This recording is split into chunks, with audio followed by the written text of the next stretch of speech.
Bonjour à tous, dans cette nouvelle vidéo, j'aimerais vous parler de l'inflammation et surtout vous présenter des anti-inflammatoires naturels, des aliments aux propriétés anti-inflammatoires que vous pouvez intégrer facilement dans votre quotidien, dans votre alimentation quotidienne.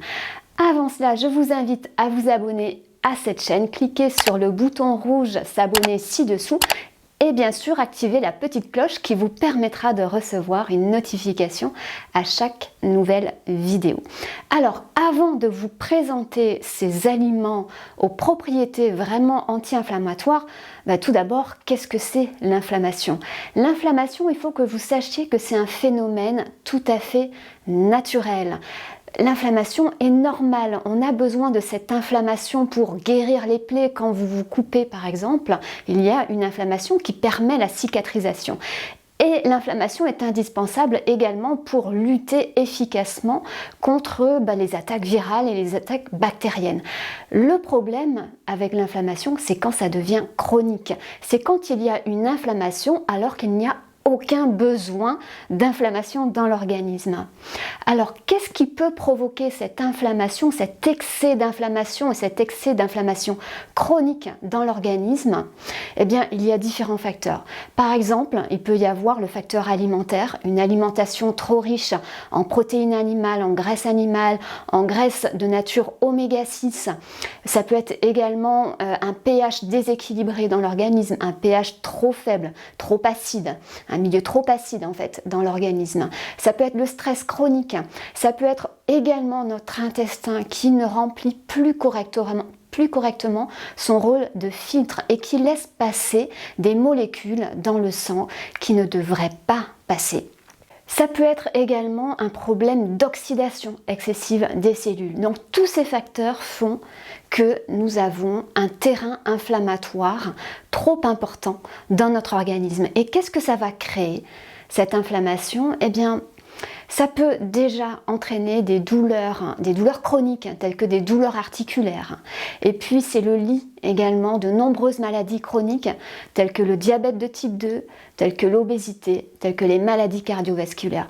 Donc vous l'avez compris, nous avons tout intérêt à lutter contre cette inflammation, à réduire cet état inflammatoire dans l'organisme. Et heureusement, notre alimentation est vraiment d'une très grande aide pour cela. Alors aujourd'hui, je vais vous présenter donc 7 aliments anti-inflammatoires naturels que vous pouvez donc insérer très facilement dans votre alimentation quotidienne. Et puis si vous avez envie que je vous parle plus précisément de l'alimentation inflammatoire et anti-inflammatoire, eh bien dites-le moi en commentaire, mettez-moi un petit mot en commentaire pour me dire oui ou non si ce sujet vous intéresse. Alors les aliments anti-inflammatoires, eh bien tout d'abord, je vais citer le curcuma. Le curcuma, c'est une épice absolument fabuleuse que vous pouvez intégrer très facilement dans votre alimentation, dans les plats chauds, dans les vinaigrettes, les sauces froides, les sauces chaudes. On peut également réaliser ce qu'on appelle le lait d'or. Le lait d'or, c'est une boisson à base donc de curcuma, à base de pâte de curcuma auquel on ajoute souvent un lait végétal. C'est une boisson qui est souvent préconisée dans la médecine ayurvédique, la médecine indienne, et le curcuma possède des propriétés anti-inflammatoires particulièrement efficaces. Alors pour faciliter l'action donc de la curcumine, qui est la molécule active aux propriétés anti-inflammatoires dans le curcuma, je vous invite à associer le curcuma avec le poivre parce que ça va décupler son action anti-inflammatoire. Et aussi à y ajouter toujours un petit peu de graisse parce que la curcumine, elle est véhiculée par les graisses et elle agit en milieu donc lipidique. Ce qu'on appelle lipidique, c'est quand il y a des graisses. Donc c'est parfait quand vous ajoutez par exemple, quand vous réalisez un lait d'or, il faut qu'il y ait un petit peu de matière grasse, ça peut être un tout petit peu d'huile de coco par exemple, ou bien alors quand vous intégrez du curcuma dans une sauce, eh bien c'est parfait s'il y a de l'huile de colza ou de l'huile d'olive. Et puis quand vous intégrez le curcuma dans un wok de légumes, dans une poêlée de légumes, eh bien il y a toujours un petit peu de graisse, donc là c'est parfait, ça va agir correctement en ajoutant un petit peu de poivre. Voilà donc pour ce premier aliment. Donc pensez au curcuma, vous pouvez l'intégrer vraiment dans vos menus sous forme de poudre ou aussi sous forme de curcuma frais que vous pouvez trouver en magasin bio. Alors attention, si vous utilisez le curcuma frais, ça tâche énormément, surtout les doigts quand vous le manipulez, quand vous l'épluchez, quand vous le râpez, ça va vraiment jaunir vos doigts, donc attention à cela. Le deuxième aliment anti-inflammatoire que vous pouvez utiliser, abuser, c'est l'ail. L'ail a des propriétés vraiment anti-inflammatoires et je pense que en fait on peut vraiment consommer de l'ail quotidiennement. Vous pouvez par exemple le consommer dans une vinaigrette, intégrer une gousse d'ail hachée dans vos sauces vinaigrettes et puis bien sûr pensez à l'intégrer dans tous les plats chauds que vous aimez, vos plats à base de viande, à base de poisson, à base de légumes, pensez à intégrer de l'ail. Alors l'ail cru est mieux pour la santé. C'est vrai que a des propriétés anti-inflammatoires plus importantes. Si vous avez du mal à digérer l'ail cru, pensez à enlever le petit germe. Coupez la gousse d'ail en deux et enlevez le germe à l'intérieur. Vous aurez beaucoup plus de facilité à digérer l'ail cru sans son germe.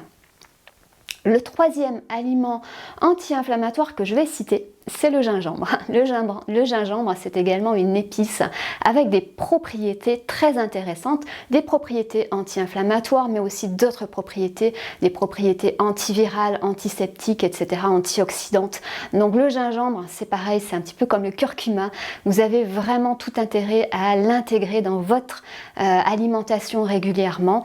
Alors bien sûr, le gingembre frais, la racine de gingembre, vous pouvez le congeler, coupez-le en petits morceaux et puis ressortez-le comme quand vous en avez besoin, ou utilisez-le en poudre pour l'intégrer en fait dans des plats salés ou des plats sucrés. Pensez à intégrer un petit peu de gingembre dans vos recettes de wok de légumes, de repas asiatiques, et puis également pourquoi pas dans vos recettes de cakes sucrés, style pain d'épices par exemple, ça c'est excellent. Donc pensez au gingembre, c'est vraiment intéressant pour ses propriétés anti-inflammatoires. Le quatrième aliment que je vais citer aux propriétés anti-inflammatoires, c'est une famille d'aliments en fait.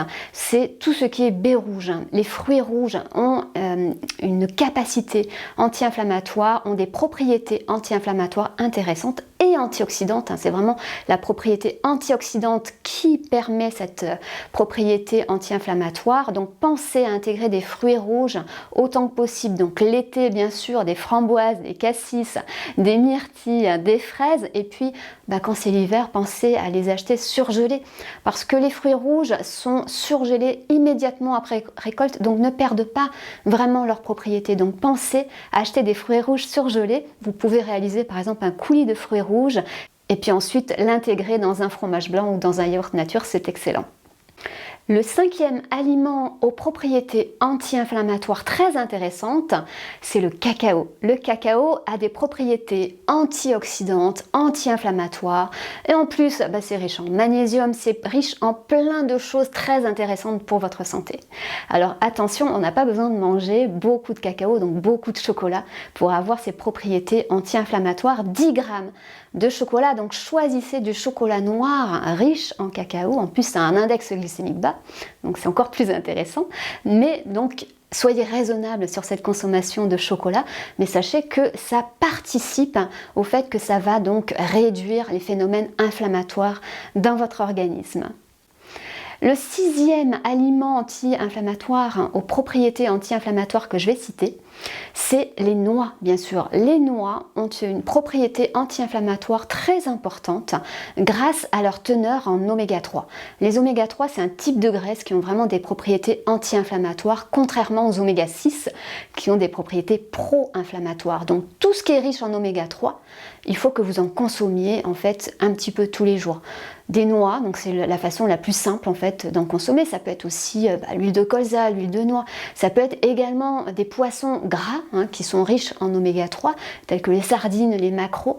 Mais les noix, moi je trouve que en fait c'est vraiment intéressant parce que c'est facile à consommer, c'est facile à intégrer dans votre alimentation, dans une petite salade verte, une salade d'endives, 3 noix et c'est parfait. Vous faites le plein en fait d'aliments anti-inflammatoires. Le dernier aliment aux propriétés anti-inflammatoires que je vais citer, c'est pas le dernier, il y en a plein d'autres bien sûr, mais là ça serait vraiment trop long pour cette vidéo. Ce sont les choux. Les choux, ce sont des légumes qui ont vraiment des propriétés très intéressantes. Toute la famille des choux, que ce soit le chou vert, le chou de Bruxelles, le brocoli, le chou rouge, le chou-fleur, toute la famille des choux, c'est vraiment très riche en nutriments importants pour notre organisme, pour notre santé. Et ils ont également des propriétés anti-inflammatoires. Donc pensez en été, comme en automne, comme en hiver, comme au printemps, à intégrer des choux dans votre alimentation. Du chou vert braisé, du chou-fleur, une salade de choux rouges, des choux de Bruxelles poêlés, comme vous aimez. Mais pensez à en intégrer en fait plusieurs fois dans la semaine. En plus, vous ferez le plein de vitamines, de minéraux et de composés antioxydants et vous optimiserez en fait l'état anti-inflammatoire dans votre organisme. Voilà pour ces 7 aliments que je voulais citer dans cette vidéo. Bien sûr, ce ne sont pas les seuls et ces aliments-là, ils ne vont pas agir si par ailleurs vous n'avez pas une alimentation la plus saine possible. Bien sûr, il ne suffit pas de consommer des aliments aux propriétés anti-inflammatoires si par ailleurs vous avez une alimentation qui est plutôt pro-inflammatoire. Donc veillez à votre alimentation de base, il faut qu'elle soit la plus structurée, la plus équilibrée possible, la plus IGBA possible, parce que tout ce qui est sucré, tout ce qui a un index glycémique élevé va favoriser cet état inflammatoire dans l'organisme. Donc pensez toujours à manger le plus IGBA possible, à choisir des céréales complètes, à intégrer des légumineuses dans votre alimentation, à manger des légumes à chaque repas, à manger des fruits frais, à éviter les sucres raffinés, les céréales blanches et la farine blanche, et vous optimiserez votre santé et votre bien-être. Voilà pour cette vidéo. Écoutez, j'espère qu'elle vous a plu. Donc pensez à ces 7 aliments anti-inflammatoires, à les intégrer régulièrement dans votre alimentation et observez les bienfaits pour votre santé et votre bien-être. On se retrouve vendredi prochain pour une nouvelle vidéo. En attendant, portez-vous bien.